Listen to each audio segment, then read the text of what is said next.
to be happy. We went with Zahur Mia. I wasn't on this trip, but somebody told me. The boat was going across the channel to Holland, and there was a disco there, and all the people were dancing and smiling, and Zahur Mia stood somewhere above and looked.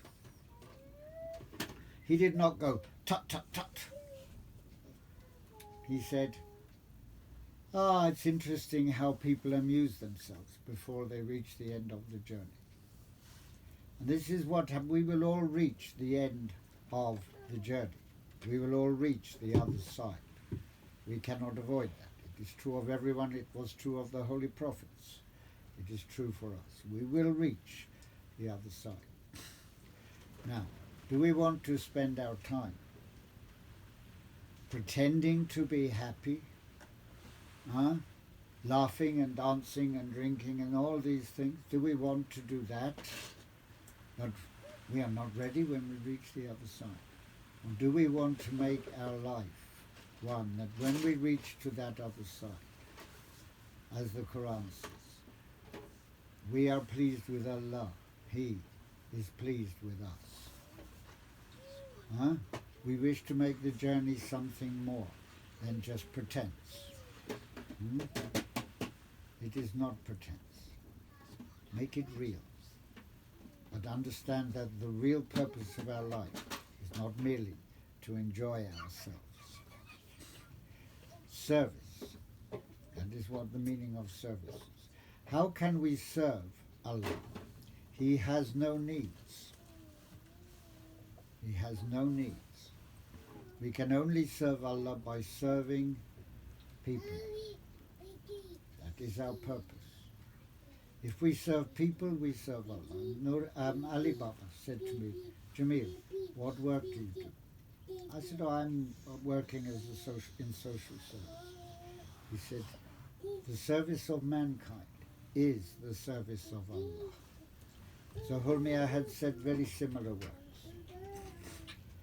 So, the more that we serve the needs of the others, the more we are serving in truth Allah.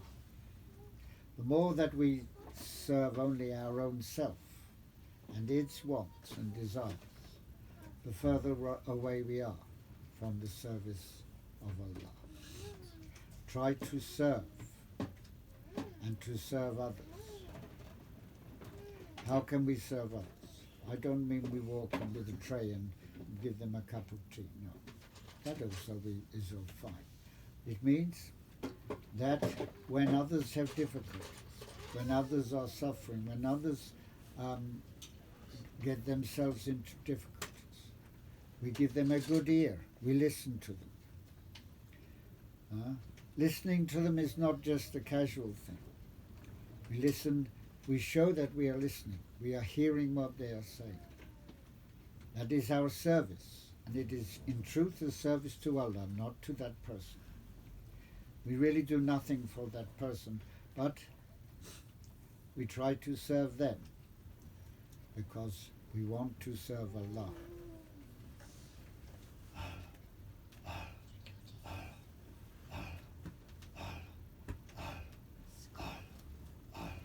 Even when we do zikr, and we say the name, Allah, Allah, Allah, we are also doing service not only, well, we are doing service to others.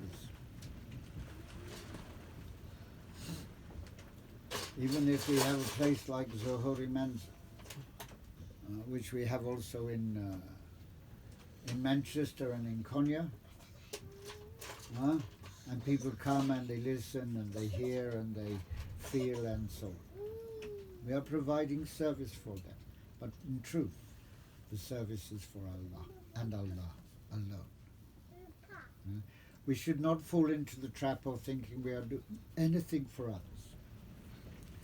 We are doing it for the sake of Allah alone. We are not doing it for the sake of the good opinion of people. The Mevlana in that the Nay says, people loved me from their own opinion. Nobody sought out the truth from within me.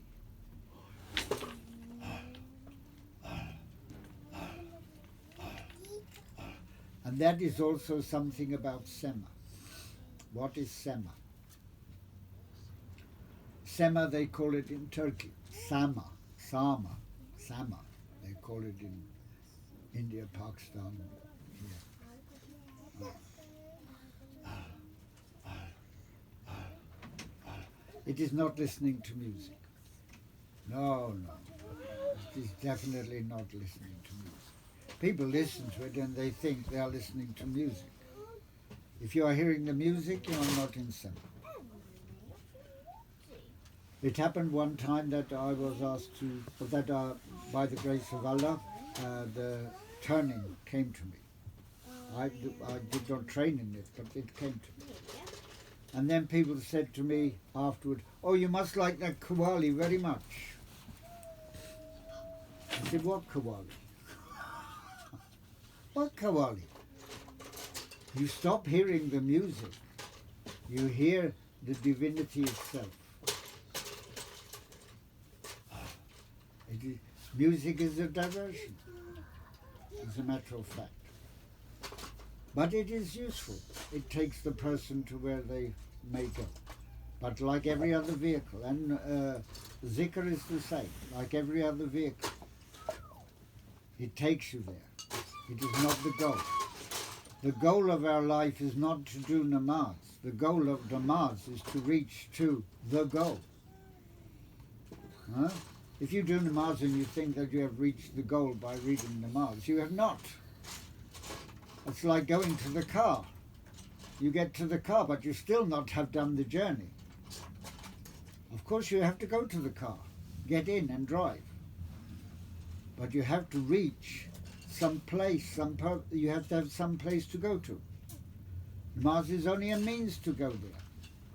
Zikr is only a means to go there. When we say, Allah, Allah, we are like in a vehicle. We are going somewhere. We have not reached there.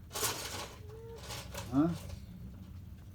The goal is to be at one with Allah. We can only be at one with Allah when we are sincere and purified. My sincere and purified servants. For that reason, we have the difficulties we have. When did you ever lose perspective? That is the reason for this or for that. When Allah sends us a difficulty, why do we say, "Oh, it's a difficulty, what can I do, What? Allah has sent you a difficulty? How kind of Him? How kind of Him?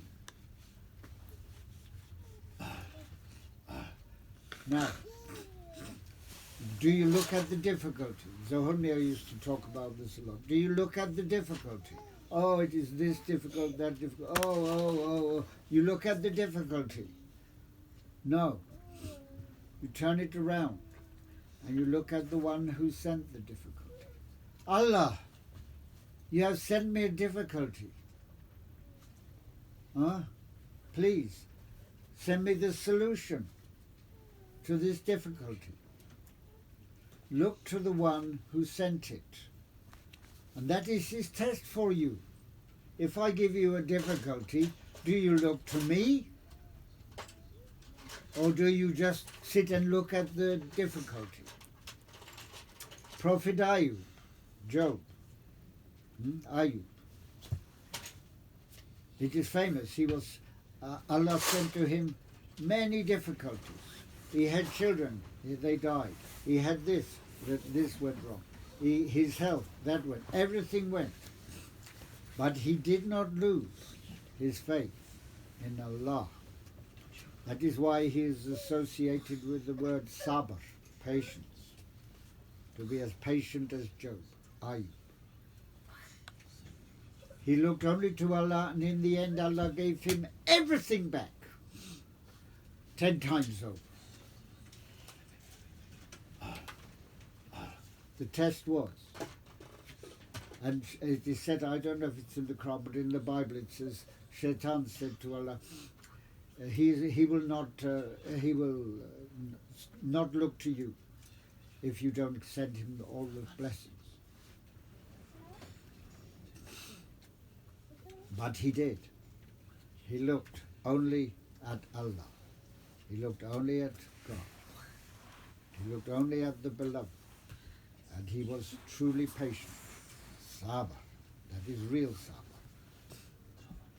Huh?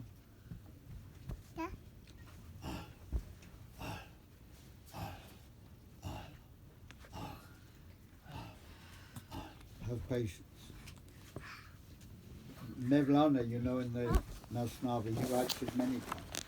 Patience is the key to joy. Patience is the key to success. And so on and so on. Again and again and again. Now, what is the meaning of patience? Sabr. It means that a thing, Allah may solve a problem, but it does not reach, the solution does not reach you here. I've told this many times to people. I will tell it again many times. One time I was sitting with Zahuri in London, as a matter of fact. A man came in. He had some very real difficulty. And he sat before Zahuri and he was talking. I saw in the unseen world that Zahuri had solved his problem. It was done. It was solved. Okay. It was solved. But of course the man didn't know. So he said, please give me something to read or recite, Wasifa or something. So Zahuri gave him. But the problem was already solved. But the man's mind wanted something. I must do something. No? But the problem was already solved. But it had not reached yet to this world. Later on it would reach to this world. And then the man would say, I read this wasifa, therefore it was solved. Actually it was already solved. But with Allah,